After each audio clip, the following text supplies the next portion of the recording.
আসসালামু আলাইকুম। হ্যালো ভাই ব্রাদার, কেমন আছেন সবাই? আশা করব খুবই ভালো আছেন।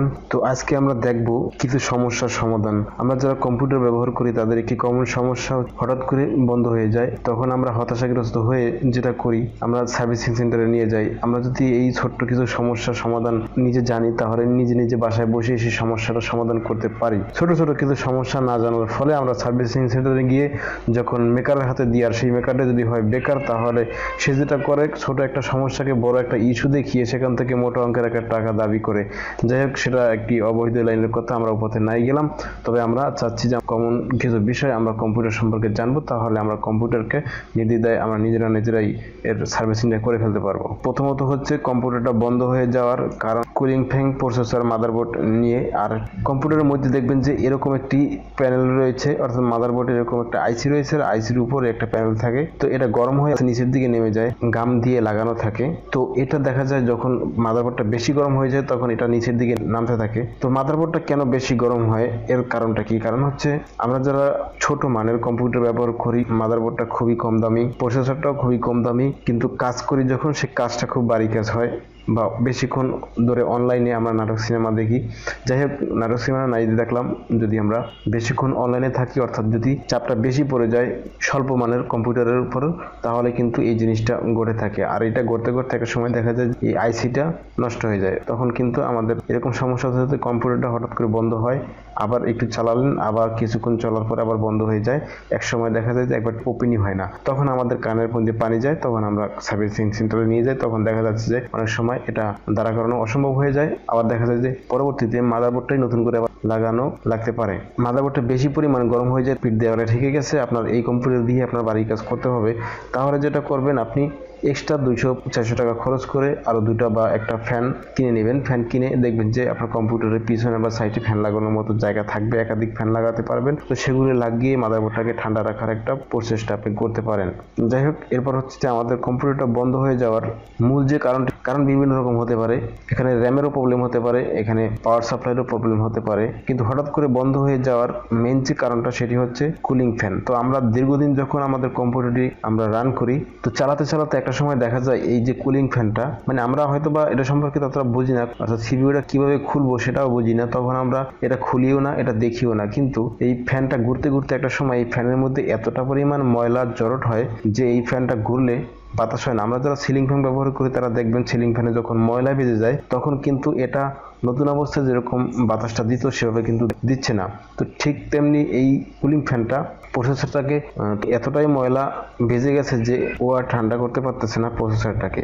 আর প্রসেসর হচ্ছে আপনার কম্পিউটারের মেরুদণ্ড। প্রসেসর যদি গরম হয়ে যায়, অর্থাৎ প্রসেসরের মাথা যদি গরম হয়ে যায়, তাহলে সে আর কাজ করবে না, বন্ধ হয়ে যাবে কম্পিউটার। তো যাই হোক, আমরা কুলিং ফ্যানটাকে পরিষ্কার করব, আরও কিছু কাজ করব। তার আগে আমরা আর একটা কাজ করব, সেটা হচ্ছে আমাদের কম্পিউটারে র্যাম থাকতে পারে একটা বা দুইটা। তো এই র্যাম অনেক সময় দেখা যায় এই র্যামে মরিচা পড়ে যায়। তো র্যাম দুই সাইডে দুইটা ক্লিপ আছে, চাপ দিলে খুলে যাবে। এই র্যামটাকে সোজা উঠিয়ে ফেলবেন। উঠানোর পরে যেটা করবেন, এটা পোলাপানের যে পেন্সিল লেখা মোছার জন্য যে রাবারটা রয়েছে সেই রাবারটা দিয়ে ঘষে পরিষ্কার করে পুনরায় আবার র্যামটাকে লাগাবেন, অর্থাৎ পরিষ্কার করে লাগাবেন। তো এটা লাগানোর পরে আপনি কম্পিউটারটা রান করে দেখেন, আপনার প্রবলেম সলভ হয়ে যেতে পারে।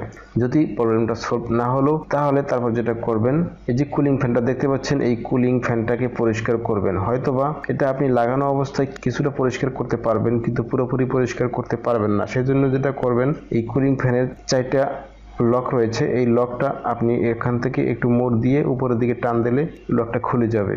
এভাবে করে 4টা লক খুলে কুলিং ফ্যানটা উঠিয়ে ফেলবেন। তো দেখতে পাচ্ছেন যে কুলিং ফ্যানটা আমি খুলে ফেললাম।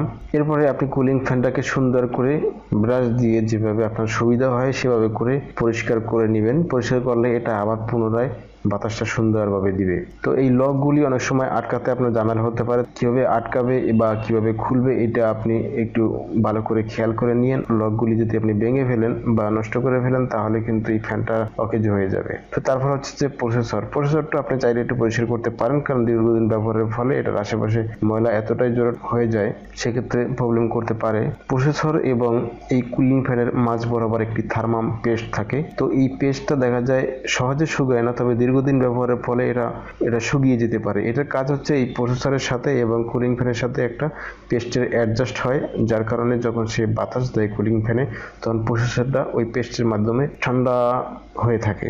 তো এই পেস্টটা যদি অনেক দিন ব্যবহারের পরে যদি ওটা শুকনো শুকনো ভাব চলে আসে, তখনও দেখা যায় যে পুরো ঠান্ডাটা দিতে পারতেছে না প্রসেসরে, তখন কিন্তু কম্পিউটার বন্ধ হয়ে যাওয়ার সম্ভাবনা বেশি। যাই হোক, এবার আমরা প্রসেসরটা একটু খুলবো। প্রসেসর খোলার জন্য এর সাথে যে লকটি রয়েছে, লকটা ধরে আমরা এদিকে একটু টান দিয়ে জাগিয়ে ফেললে প্রসেসরটা বেরিয়ে আসবে। তো আসার পরে আপনি চাইলে প্রসেসরটা একটু পরিষ্কার করে নিতে পারেন যদি এটার মধ্যে কোনো ময়লা বা কোনো কিছু ছোঁয়া দেখতে পান। তো পরিষ্কার করার পরে আপনি প্রসেসরটাকে আবার জায়গা মতো লাগাবেন। এটার একটি খাপ রয়েছে, যদিও এটা উল্টাপাল্টা লাগাতে পারবেন না।